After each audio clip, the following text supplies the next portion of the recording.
Բարի երեկո, Tribune-ի եթերում կարճ միացում հաղորդաշարն է։ Այսօր ամփոփելու ենք նախընտրական քարոզարշավի ավարտը։ Այսօր տաղավարում հյուրընկալել ենք մեդիափորձագետ Տիգրան Քոչարյանին։ Ողջույն, պարոն Քոչարյան, շնորհակալ եմ ամենաօրհասական պահին մեր էլ լինելու համար մեր տաղավարում։ Պարոն Քոչարյան, սկսենք վերջին մեծ բանավեճի հետ բանավիճային քննարկումներից Նարեկ Կարապետյանի այն 10 վայրկյանանոց պահը կհիշեք, որ ասեց եւ այդ վիրալ դարձավ երևի թե բոլոր սոցիալական հարթակներում, որ ասեց կա 14 պրոհայկական եւ 1 ընդամենը պրոադրբեջանական ուժ եւ այդ մեկը դուես նկատի ունելով Փաշինյանին բնականաբար փաստորեն դատելով լուսադեմի ձերբակալություններից բանավեճը այնքան էլ սпасելի արդյունք չի տվել Փաշինյանի համար երևի թե կարող այսպես դատել, արդյոք այս ձևակերպումը ըստ էության ձեզ համար ամփոփում է այդ նախընտրական մեծ բանավեճի տրամաբանությունը, երբ քաղաքական մրցակցությունը արդեն ծրագրերի ու այդ լուծումների քննարկումներից տեղափոխվում է արդեն այն ով է ավելի հայրենասեր, այսպես թե ով է ավելի հակահայկական հարթություն։ Իմ համոզմամբ Նիկոլ Փաշինյանի այսօրվա գործողությունները կապված չեն երեք Նարեկ Կարապետյանի հնչեցրածի հետ, ավելի շատ կապված է այն իրավիճակի հետ, որ ինքը շատ լավ հասկացում է, որ ինքը պարտվում է, որովհետև հաղթած տեխնացուն, հատկապես վարչապետի պաշտոնում, իրեն երբեք այսպես չէր պահի, հա, այսքան կալանավորում, բիրտուժի կիրառում, վախի մթնոլորտի ստեղծում, եթե դու 60-70% անստահ ես, հա, դե թող Սամվել Կարապետյանը հանգիստ գնա մարզերը իր արշավը անի, չգիտեմ Անդրանիկ Թևանյանը գնա իր արշավը անի, ինչ ես մարդկանց կալանավորում եւ զրկում ընտրաշարին մասնակցելու իրավունքից։ Այսինքն սա նշանակում է, որ ինչ-որ մի բան այն չի Նիկոլ Փաշինյանի սպասումների մեջ կապված հերոստաբանավեճի, ես իմ կարծիքս արտահայտել եմ երեք եւ ես դեմ եմ բանավեճի ժամանակ Նիկոլ Փաշինյանի հետ մտնել ինչ-որ խոսակցության վեճի եւ այլն, որովհետեւ այլ եմ ասում Նիկոլ Փաշինյանը դեմագոգիա է եւ կրուտիտի կներկայացնած համար արքա է եւ այս մարդուն որևէ բան ասել, դեմ տալ, պատին կանգնեցնել եւ այլն անհնար է եւ սա փորձված մեթոդ է, որովհետեւ 18 թվին 21 թվին ինքը ապացուցել է, որ ինքը կարող է ինչ-որ մի բան ասի, հետո շուրջ ուրիշ բան ասի, չընդունի, ասի եւ այլն եւ Նիկոլ Փաշինյանին եւս մեկ լրացուցիչ հարթակ տալ, իրեն հարցեր ուղղել եւ սпасել, որ այդ հարցերից պատասխաններից հետո ինչ-որ մի բան կլինի, իմ կարծիքով սխալ էր, ավելի ճիշտ կլիներ, որ մնացած տեխնացուները միմյանց հետ զրուցեն, հատկապես իրական ընդդիմադիրները, ոչ թե այն 7 Նիկոլը, որ երեք այնտեղ կանգնած են, էլի, եւ այսպեսով Նիկոլին ուղղակի մարգինալացնեն, ինչ-որ մի անկյուն կանգնացնեն, ուղղակի ցույց տան, որ Նիկոլ Փաշինյանը վերջացած տեխնացու է ընտրությունների համար եւ խոսել ավելի շատ ժողովրդի հետ եւ միմյանց հետ։ Իսկ երեք ստացվեց կրկին Նիկոլ Փաշինյանի հերթական ասուլիսներից մեկը, որտեղից այսպես ասենք, որևէ մեկը չկողմնորոշվեց, այնպես ինչ որ հնարավոր կլիներ, որովհետեւ Նիկոլ Փաշինյանը ընտրողը ընտրում է Նիկոլ Փաշինյանը չընտրողը Նիկոլ Փաշինյանը չի ընտրել։ Ուղղակի եմ ասում, եւս մեկ անգամ հարթակ տրամադրվեց Նիկոլ Փաշինյանին իր ճակերտավոր պայծառ մտքերը արտահայտելու, դրա համար իմ կարծիքով այս բանավեճից հաղթած դուրսական Ռոբերտ Քոչարյանն եւ Գագիկ Ծառուկյանը, որոնք ուղղակի չեկան այդ բանավեճին, իմ չափով երևի Մարության Հայկը, որը կրկին լքեց։ Մնացածներին, չգիտեմ, ինքնարտահայտվելու հարթակ էր թե ոչ, դա արդեն իրենք պետք է որոշեն, բայց էլ եմ ասում, պետք է կառուցվեր այնպես, հատկապես ընդդիմադիր այնտեղ ներկա առաջնորդների տեխնացուների միջև, որ իրանք ուղղակի միմյանց միջև տանեն այդ խոսակցությունը, միակ օգուտը հերոստաբանավեճերի, որ մենք վերջապես իմացանք թաքնված նիկոլականներին, հա, եւ դա իրոք պետք էր եւ բոլորը արդեն հասկացան տվյալ, չգիտեմ, դիմակտակ ով է թաքնված, հա, արդեն բոլորս իմացանք եւ հույս ունեմ ժողովուրդը չի խափնվել այս անգամ, երբ այսքանը բանավեճների թեմա է։ Ըստ ձեզ որպես մեդիա փորձագետ արդեն շատ ավելին է, մի նախադասությամբ պատասխանեք այդ հարցին, այս բանավեճը ինչ տվեց ժողովրդին, որովհետև մենք նկատում ենք, որ իսկապես շատ մեծ լսարանով էր նայվում, իսկապես դիտում էին անգամ մինչև գիշերվա, չգիտեմ, քանիսը գնում են բոլոր բանավեճեր ընդ որում, բայց այս վերջինը հատկապես շատ լավ նայել են, ինչ կարծիք կազմեց ըստ էության ժողովուրդը վերջինը։ Նիկոլին ընտրեց, կընտրի, Նիկոլին չընտրողը ուրախացավ։ Բայց այդ քաղաքական բանավեճի նպատակավորն էր, բան։ Ես ես ասեմ, այս ֆորմատով բանավեճը ինչի համար էր արվել, այդ բացատրում։ Նիկոլ Փաշինյանը պետք է որ քիչ մարդ կա ընտրության, այսինքն իր հիմնական ուշքն միտքը դա է, որտեղ ինքը ունի հստակ էլեկտորատ, մի քանի 100,000 մարդ, հա, որոնք գալու են ընտրությունները եւ քվեարկելու են իր համար, անկախ ամեն ինչից, այսինքն 1 միլիոն մարդ գա, 1.5 միլիոն մարդ գա, այդ քանակը չգիտեմ, 500,000, 450,000, 600,000 իրենք գալու են։ Եվ եթե ընտրությանը գա քիչ քանակով մարդ, այսինքն թե 1 միլիոն մարդ գա, 500,000 ձայնը, որոնք գալու են Նիկոլին ձայն տալու համար, դա պատկերավոր թվեր եմ ասում, իրենք ուղղակի Նիկոլին տալիս են հաղթական 50%-ը։ Եթե 1.5 միլիոն է գալիս, այդ դեպքում 500,000-ը Նիկոլի համար ովքեր ձայն են տալու, դառնում են մոտավորապես 30-32%, ինչը նշանակում է Նիկոլ Փաշինյանի պարտությունը։ Դրա համար իշխանություններին պետք էր այնպես անել, որ ժողովրդի մի մասը նայելով այս հեռուստաբանաջանը ուղղակի զզվի, հա, եւ ընտրությունների չգնա, որովհետեւ շուխուր, բարդակ, վազար, վաղզալ ոչ մի չի հասկանում, բոլորը երբեք գոռում են, չգիտեմ, պահում են, չգիտեմ, որպես շուկայում եւ խոսքը չի վերաբերում բոլոր տեխնոսներին, բայց հիմնական տպավորությունն այսպեսին է, ժողովուրդն նայում ասում է սրանք չեն, այս հիստերիկները բանել, ինչ պետք է գնամ ընտրության, այսինքն զուտ դրա համար էր կարելի շատ ավելի հաջող ֆորմատ ստեղծել, ոչ թե բերել 19-ատ հայ տեմպերամենտով, հա, տակարում եւ իրենց տալ 1 րոպե կամ չգիտեմ 2 րոպե արտահայտվելու ժամանակ։ Էլ այսպեսի բանավեճեր չեն լինում։ Բանավեճերը, եթե ուզում են մարդիկ ծանոթանան բանավեճերը ինչպիսին են լինելու, կարող են ենթադրենք գնան CNN կամ Fox News-ում փորփրեն, տեսնեն ենթադրենք տեխնացուները ինչպես են իր այդ բանավեճում, ինչ ֆորմատներով, ինչ ժամանակային երկարությամբ։ Այդտեղ որտեղ դու չես կարող նորմալ ներկայացնել քո ծրագիրը կամ պատասխանելուց քեզ անընդհատ շեղում են, անընդհատ թույլ չեն տալիս, որ խոսածային տանջատում են, դառնում է բազար վաղզալ, որը եմ ասում, միայն ձեռնատու է Նիկոլ Փաշինյանին, ժողովրդին, էկրանների այս կողմ նստած ժողովրդին ուղղակի զզվացնելու համար։ Հա, Գելափի վերջին հարցումների մասին ինչ կասեք, ուզում եմ կոնկրետ նշել, այն քարյակը կամ հնգյակը 32.4% ՔՊԻ-ն են տվել հարցումները ու ուզում եմ նշել, որ մոտ 3% աճ արդեն գրանցվել ՔՊԻ օգտին, երևի այդ զզվելուց հետո է եղել, չգիտեմ։ 16.4% ուժեղ Հայաստան դաշինքին է, 15.2% Հայաստան դաշինքը, 8.8% ԲՀԿ-ն, 6.2% միասնության թևեր։ Բայց ուզում եմ նաև խոսենք այս շաբաթ էլի չգիտեմ, համենայն դեպս ինձ համար երևի էլի մեդիա աղմուկ կանվանեք, բայց աղմուկ հանած այն Евроньюզի հայտնի քաոտիկ ներկայացրած այդ տվյալների մասին, որ հետո պարզեցին, որ Բրևիզի հարցման հղումով է, չգիտեմ, Евроньюզը շատ խառը պատմություններ իրականում, փորձում էի հասկանալ տարբեր աղբյուրներից ինչու է կանում դա, որ ԿՊ-ն կարող է ստանալ շուրջ 65%-ային իրականում ու այնտեղ կարևոր էր հենց այն հարցը, որ կողմնորոշված ընտրողների, հենց հատուկ նշած էր կողմնորոշված ընտրողների, հիմա երեկվա բանավեճից հետո կողմնորոշված ընտրողները շատացան 3%-ով ըստ որպես մեդիա փորձագետ, սա ինչ պատմություն էր առհասարակ ընտրություններից 5-6 օր առաջ, ձեր կարծիքով այստեղ գործ ունենք ինչ-որ լրագրողական սխալի, թե էլի քաղաքական նարատիվի հետ։ Տեսեք, առաջինը Գելափի հարցումները կատարվել են հունիսի 1-ին ներքուսին, եթե չեմ սխալվում, եւ հեռուստաբանավեճը ազդեցություն չի ունեցել այդ արդյունքների վրա։ Հիմա տեսեք, Գելափի թվերին մարդիկ կարող են հավատալ, չհավատալ, ես որոշակի վերապահում ունեմ ընդհանրապես սոցհարցումներին, բայց այստեղ տենդենսներն են հետաքրքիր, հա, եւ տենդենսները օրինակ Գելափին ավելի մոտ են իրականությանը, որ կա 3 ընդդիմադիր առաջատար ուժեր, հա,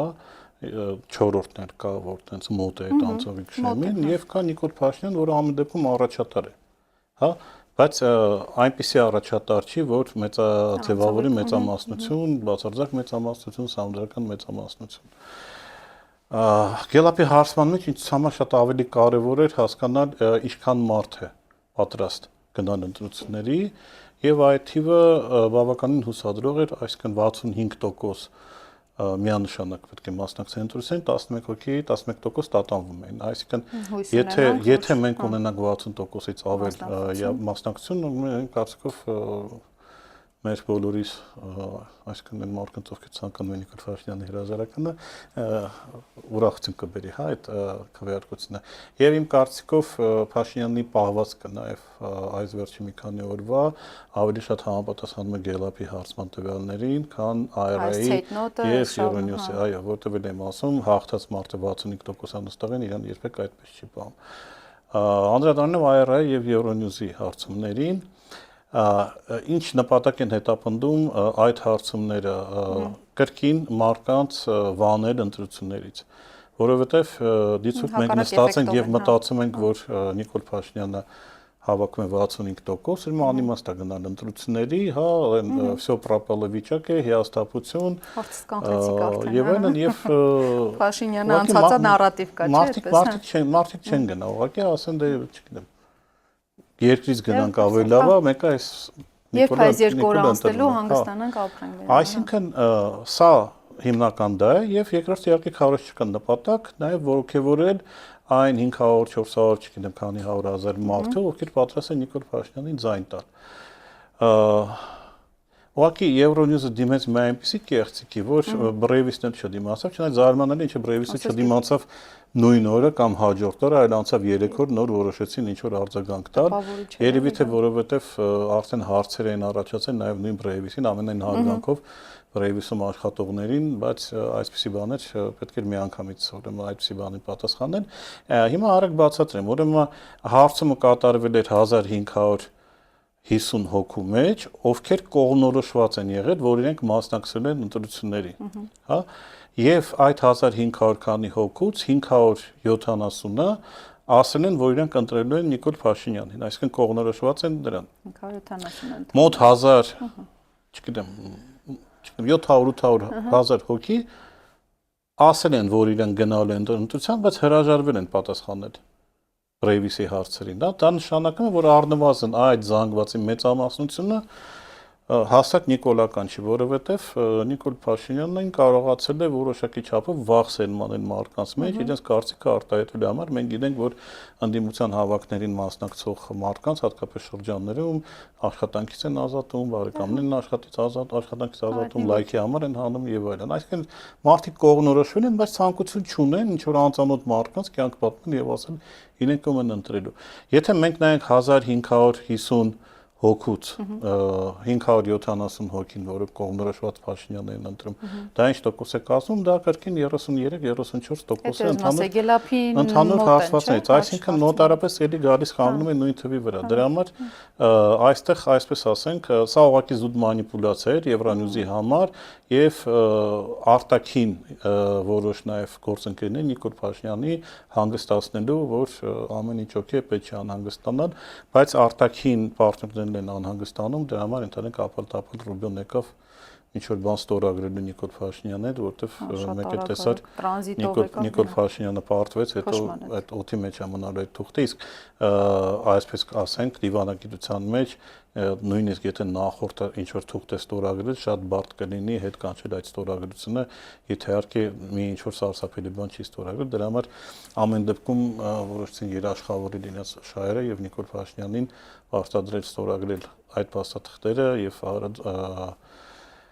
Արագած Միրզոյանին նաև եւս բանիրի ստորագրությունը դնել։ Ներողություն ճիշտ լսեցի, Արագած Միրզոյանին, չեմ ուզում վտանգի տակ։ Մենք դրանք անդրադառնանք։ Մեր արտգործնախարարին չեմ ուզում վտանգի տակ դնել, դրա համար դիմենք իրեն որպես Արագած։ Եվ սա է հիմնականը, այսինքն այս հարցումները կրկին Նիկոլ Փաշինյանին տոկոս նկարելու փոխարեն եւ պարզվեց, որ մանիպուլացում է, արդեն ամեն ինչ ընկավ իր տեղը։ Եվ վերջինը սոցհարցումների հետ կապված, տեսեք, կա այսպիսի արտահայտություն sociological rejection rate, այսինքն մարդիկ, ովքեր չեն ցանկացել պատասխանել հարցի, հա, այսինքն դու զանգում ես հեռախոսով մեկին, ասում ես կպատասխանեք մեր հարցին, ինքը ասում է չեմ պատասխանի։ Հիմա նայեք 80 rejection rate-ը հայկական սոցհարցումներում 80-ից 90% է։ Սա նշանակում է, որ բնակչության շերտի 80-90% մենք ուղղակի չգիտենք իրենք ում են ընտրելու եւ ինչ են ընտրելու եւ պատասխան են ստանում այդ մնացած 10-15%-ից, որը չի կարող նորմալ սոցիոլոգիայով չի կարող արտացոլել ամբողջ հասարակության ուրեմն կարծիքը։ Հա, դրա համար ելի եմ ասում, սոցհարցումները ցավոք սրտի Հայաստանում իրենք դարձել են ավելի շատ մանիպուլատիվ գործիք, քան ինչ որ իրական պատկեր ցույց տվող բաներ։ Դրա համար շատերը օրինակ մասնագետները ոչ թե այդ կոնկրետ տոկոսներին են հավատում, այլ փորձում են այդ տրենդերին հասկանալ, տեսեք հարցման մեջ, օրինակ ինչպես բացահայտել կեղծիքը, օրինակ հարցման մեջ 70%-ը դժգոհ է Նիկոլ Փաշինյանից, բայց 58%-ը ողջունում է կառավարության աշխատանքը։ Այսինքն ինչ որ միտեղ նկարած է, հա, եւ երևի այսքան այսօր հարցումների բավ, որտեղ եմ ասում, ցավոք սրտի հարցումներ դարձել են մանիպուլյացիայի գործիք եւ կոնկրետ ARI-ի եւ Euronews-ի հարցումները ապացուցեցին, որ իրենց հիմնական նպատակը Նիկոլ Փաշինյանին ինչ որ ձևի օգնելն է։ Բայց հիմա դրանից ավելի շատ ով որ դաշտը մանիպուլացվեց, ընդդիմադիր թե իշխանական, չգիտեմ, էլի։ Դե ընդդիմադիր դաշտի մեջ ես հեսա մի օրինակով էլ ասեմ, ուրեմն ինչպես հակառակ էֆեկտն է ստանում։ Հա, սկզբից ընդդիմադիրները մի փոքր բան եղան, վրթովեցին, հա, որտեվ կար ինչ-որ մի հատ այդպիսի բան, ոնց բան, այսքանից հետո Նիկոլը 65% հավաքում,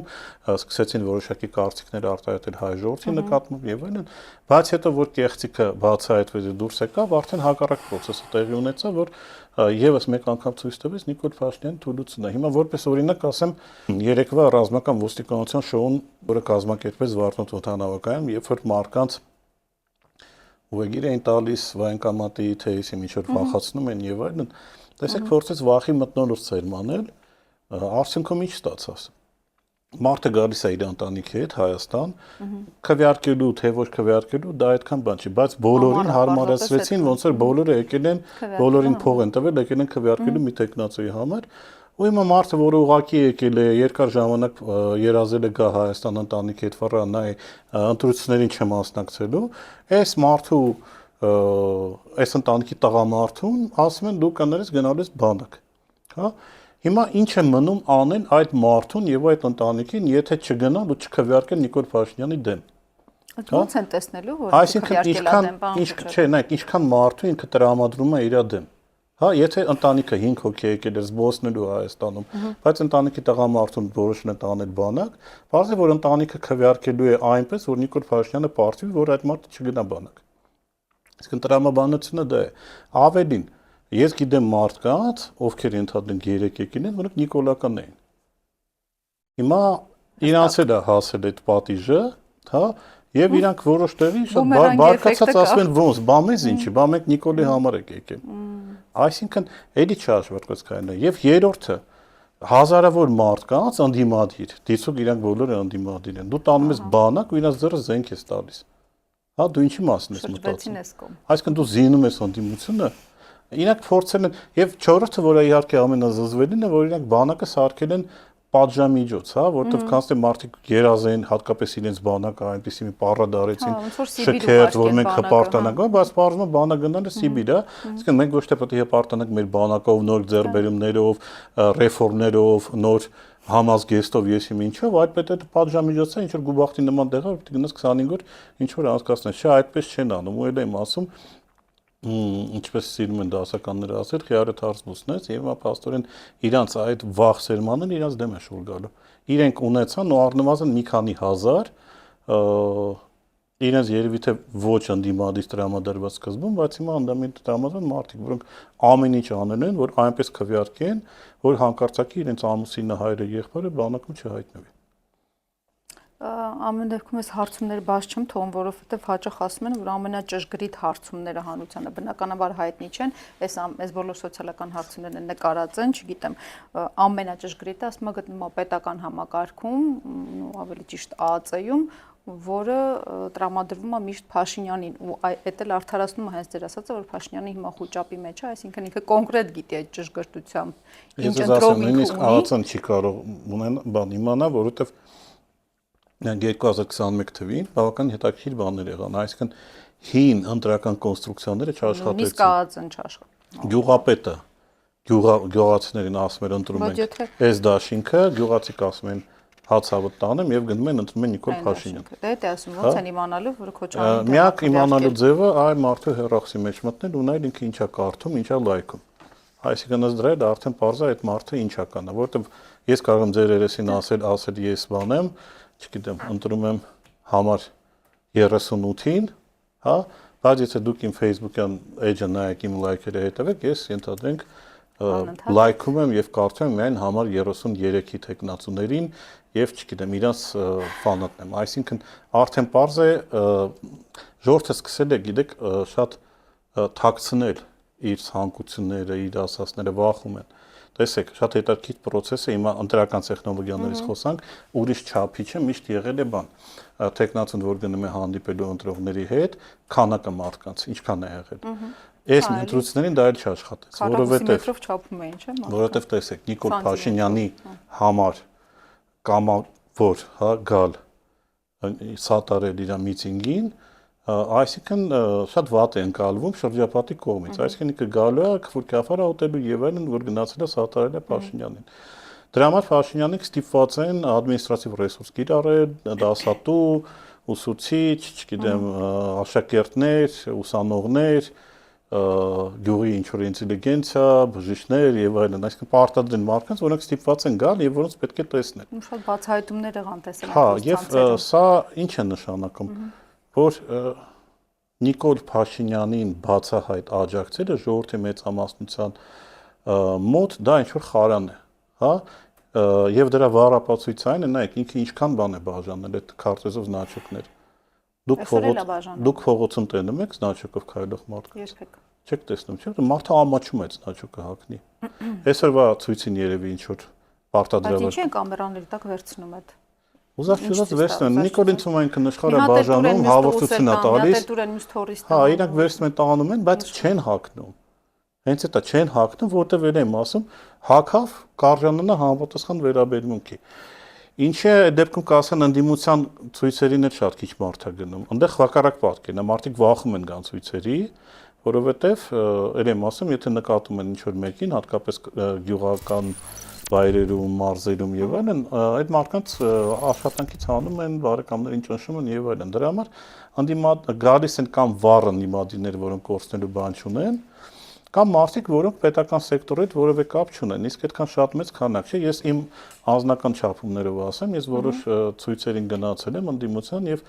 ցույցից այսքան քաղաքով զբոսնել եմ ու տեսել եմ, մոտեցել են մարդիկ, ասել են, որ մենք բյուջետային աշխատողներ ենք, պատրաստ ենք քվեարկել ընդհանուր այս դաշինքի համար ընդդիմադիր կամեն, բայց մենք միտինգի չենք գալիս, որտեղ մեզ գործից կհանեն։ Եվ այդ մարդիկ պատկերացեք բավականին շատ են։ Չէ, իրենք չեն գալիս ցույցերի, որովհետև իրենց կնկարեն եւ գործից կհանեն։ Հա, ընդդիմադիր ցույցերին չեն գալիս։ Եվ սա եւս մեկ ցույցիչ է, որով չես կարող որոշել հիմա Նիկոլ Փաշինյանը, պատկերացեք, օրինակ 2018 թվականին միանգամից զգացվել Նիկոլ Փաշինյանը ինչ աջակցություն ուներ, որովհետև ժողովուրդը գալիս էր միտինգների, ընտրությունների եւ այլն։ Չգիտեմ, 2021 թվականին մոտավորապես բարձր ով է շատ, ով է քիչ։ Հիմա էլ եմ ասում, շատ դժվար է հասկանալ ովքեր են իրականում օրինակ միտինգների քանակով չափել եւ հասկանալ իրական տոկոսները, որոնք են լինելու։ Դրա համար այս անգամ բավականին բարդ է, օրինակ որ ինձ հարցում են ով է հաղթել, ով ինչքան է հավաքել, ես իրոք չեմ կարող պատասխանել, որովհետեւ այն չափումները, որոնք սովորաբար օգնում են որոշակի կարծիք կազմել, իրենք թույլ չեն տալիս որոշակի պատկեր ստեղծել, բայց միակ բանը, որը ակներև է եւ մենք տեսնում ենք դա Նիկոլ Փաշինյանի ջղաձգումներն են եւ դա իրոք ցույց է տալիս, որ ինչ որ մի բան իրավիճակին եւ ամենաշատ ինքն է տիրապետում, ինչ որ մի բան հասկացել է, ինչ որ մի բան այն չի, որ շատ հնարավոր է ամսի 7-ին ինքը որպես վարչապետ չընտրվի, բայց իր վարչապետ չընտրվելը ու իր պարտություն ճանաչելը դա երկու տարբեր բաներ են, համոզված եմ, որ ինքը իր պարտությունը չի ճանաչել։ Դե հա մենք մեզ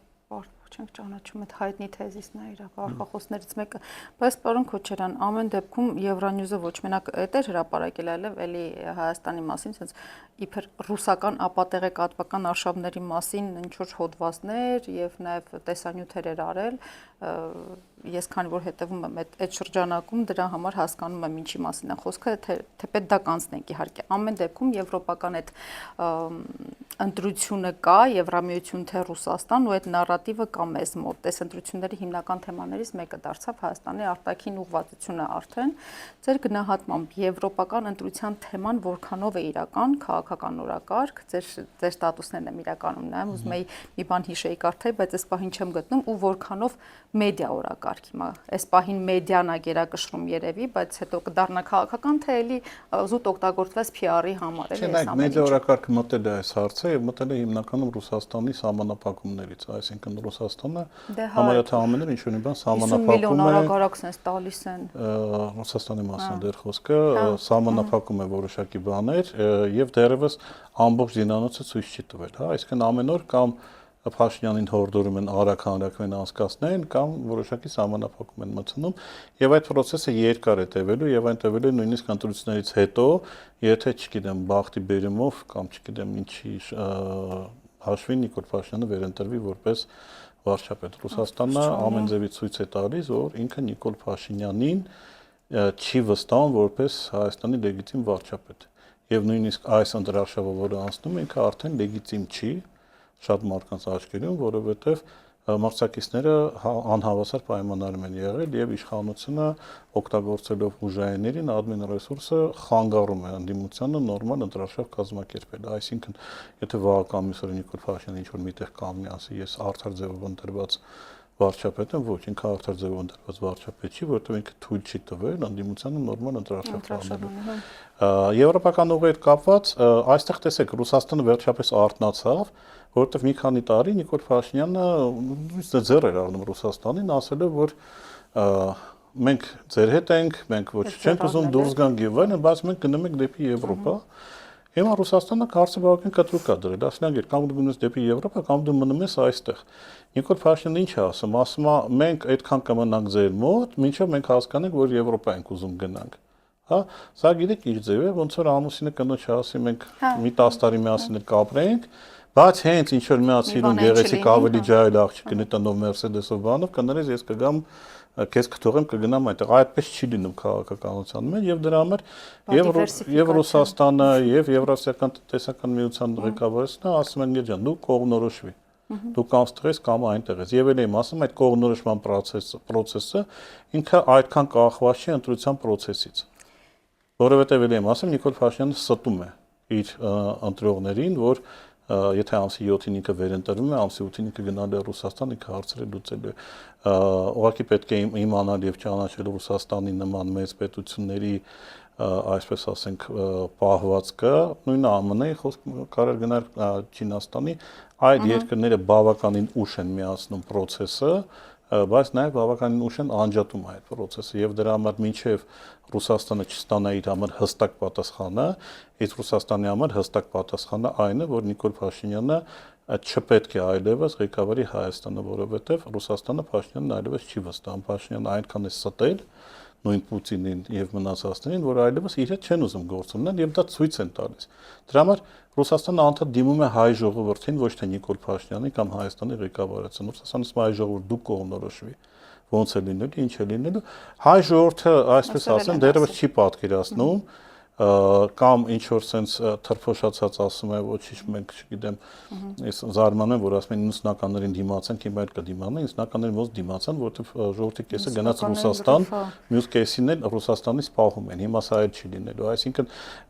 չեն պատկերացնում այդ ամբողջական աղետը ձեր մատնանշած 50 միլիոն եվրոն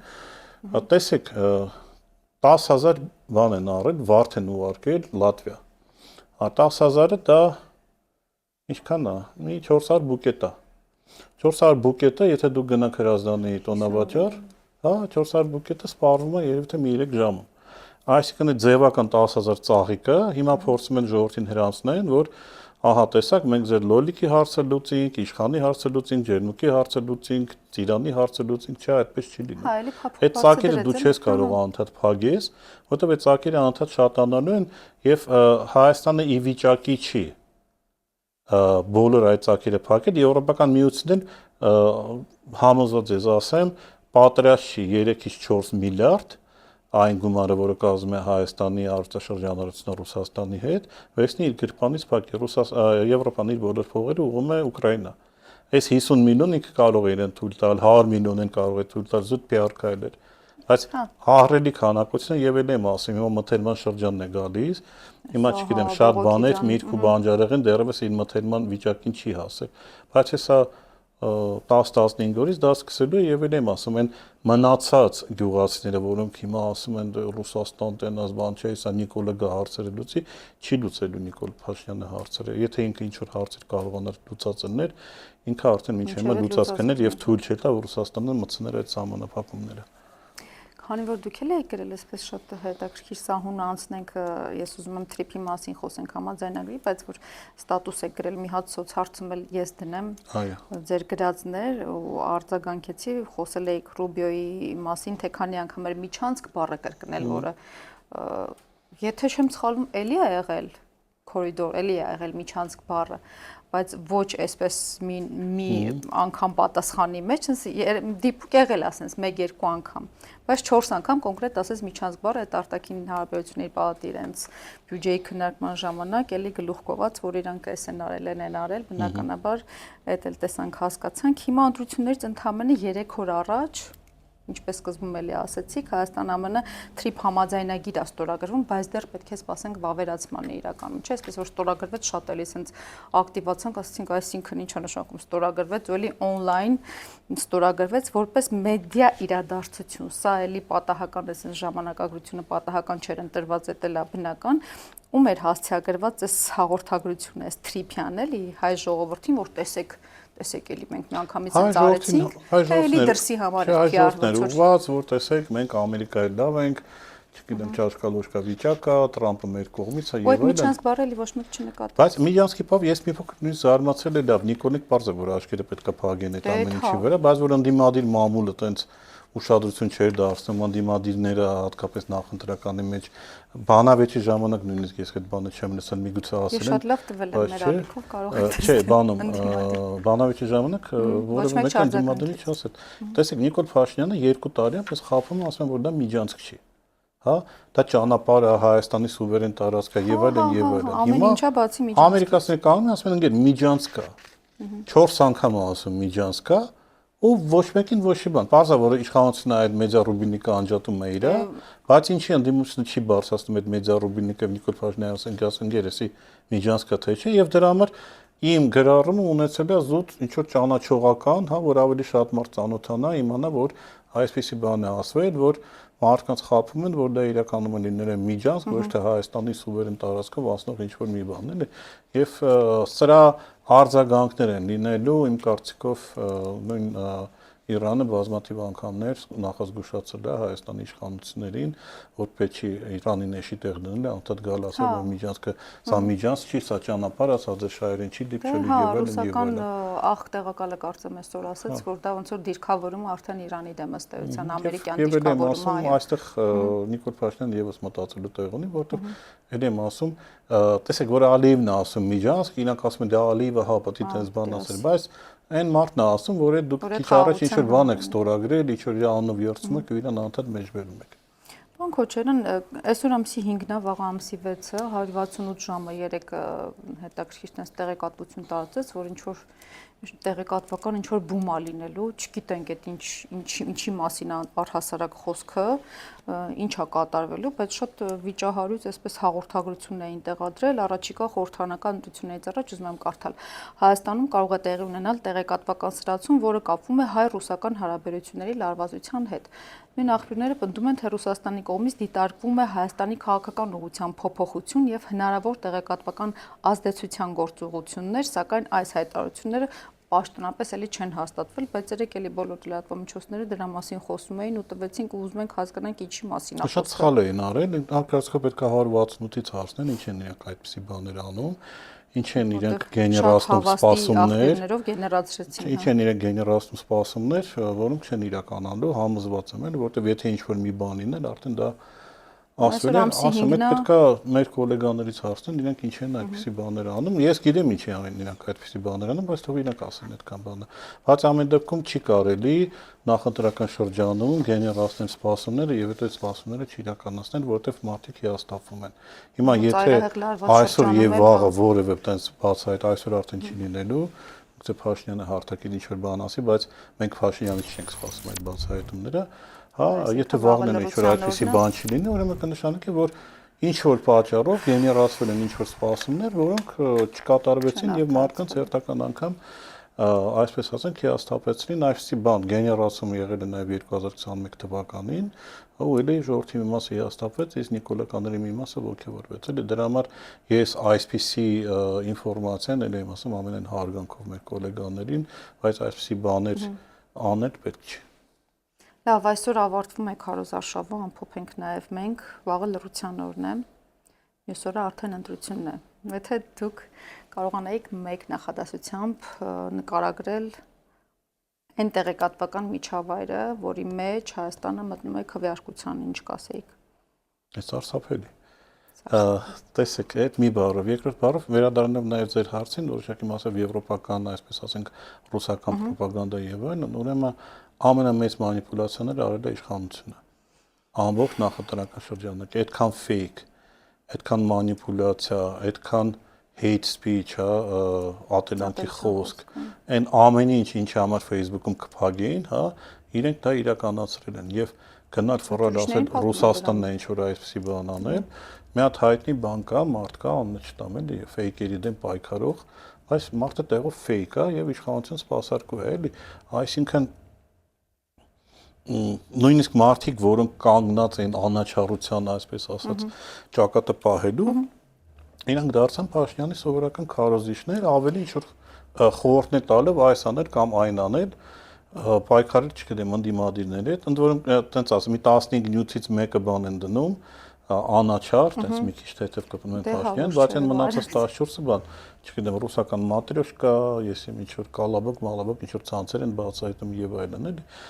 Էլ եմ ասում, մանիպուլյացիայի, սխալ ինֆորմացիայի տարածման, խեղաթյուրման, սպառնալիքներ, ատելության խոսք եւ այլն բանը, սա ամբողջությամբ իշխանության կողմից էր եւ լավ է այսքանին դիմացանք եւ ավելին այս բացի խոսքերից նաեւ ասում են ինչ որ գործողությունների, մարդկանց են ծեծում, վրայերթ են անում, ճառաճ ասին, բանարեցին, դանակահարում են, չգիտեմ, հարձակվում են, հղիկանոջն են ծեծում, համ ասիսում եւ այլն, այսինքն նույնիսկ տենում են, որ խոսքերն էլ արդեն չի օգնում իրենց, ինչ որ ասում են գործողությունների, բայց այդ ֆիզիկական հաշվահարդարը դա իրենց վերջնական պարտությունն է լինելու, որովհետեւ եթե իրենք փորձում են հարցերը այդպես ձևի լուծել, հա, եւ դուրս գան իրական քաղաքական պայքարից, ամեն դեպքում պետք է պատրաստեն, որ համարժեք պատասխան է լինելու, եթե մարդուն ուզում են ծեծեն, հա, այդ մարդը չի նայելու ասելու բան, դե եկեք դուք բան արեք, ինձ ծեծեք, ես հետո կգնամ, չգիտեմ, խաղի իրավական ինչ որ հայցով կդիմեմ դատարան, չէ, այդպեսի բան չի լինում, դրա համար ել եմ ասում ամենախայտարարակ, երբ թե ես ասեմ իմ հիշողությամբ 95 թվականի ընտրություններին է շատ նման, էլի այդպես խայտարակ սպառնալիքներ, կեղծիքներ, ծեծ ջարդ, չգիտեմ, բաներ գողանալ եւ այլն։ Եվ մի հատ կնայենք ընտրության օրը ինչ է կատարվելու, որովհետեւ ինձ թվում է ինչ-որ մի կինոյի իրենք փորձում են ընտրության օրը նկարեն, որովհետեւ այն եմ ասում նորմալ պայմաններում Նիկոլ Փաշինյանը չի կարող ընտրվել վարչապետ։ Լավ, կինոյից հետո հունիսի 8-ի առավոտյան, երբ արդեն որոշ տվյալներ գլխավորապես հայտնի կլինեն, որ զարգացումը ձեզ ընդհանրապես չի զարմացնի։ Բոլոր զարգացումները ինչ են զարմացնի, բացի դրանից, որ ընդդիմությունը կընդունի իր պարտությունը, հա, որովհետեւ ընդդիմությունը իմ կարծիքով արդեն հաղթել է, հա, եւ ինքը հաղթած դիրքերում է։ Այստեղ մնում է ուղղակի, որ վաղը ընդդիմությունը վաղը չեմ ասել ամսի 7-ին։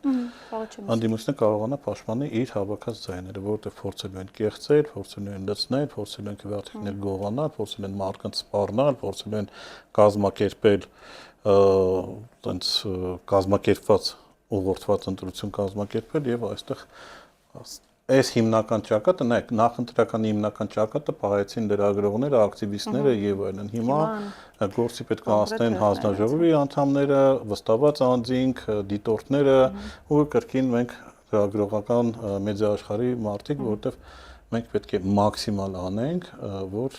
այդ կեղծիքները ինքը չկարողանա անի, որովհետեւ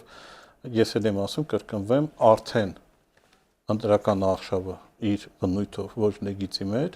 եւ եթե ինքը փորձի նաեւ ընտրություններ անել, շատ լավ իմանալը, որ ինչ էլ ինքը անի, հա, Եվրոպական միությունը դակելու է այդ ասելու այո ամեն ինչ օքեյ է եւ համոզված եմ, որ եթե Նիկոլ Փաշինյանը պարտվի, ապա նույն Եվրոպական միության ներկայացները ասել են, որ մենք այն տեխնացուն, որը հաղթել է կամ տեխնացուների դաշինքը կոալիցիան, որը հաղթել է, մենք իրանց ընդդիմությունը չենք ճանաչել, այսինքն բոլոր Նիկոլ Փաշինյանը բերել է հասցրել է նախընտրական պայքարը այն հանգրվանին, այն շեմին, որ երբևէ վստահություն, որ ինքը կարող է հաղթել ընտրությունները, այլևս ժողովրդի մոտ չի լինելու։ Շնորհակալ եմ, պարոն Քոչարյան։ Սիրելի հետևորդներ, վաղը լռության օրն է։ Հունիսի 8-ին արդեն կտեսնենք ոչ թե կանխատեսումները, այլ իրականությունը։ Tribune-ի ամբողջ թիմը ձեզ համար աշխատելու է արտակարգ ռեժիմով, իսկ մինչ այդ վերջին խոսքը ընտրողինն է։ Կհանդիպենք։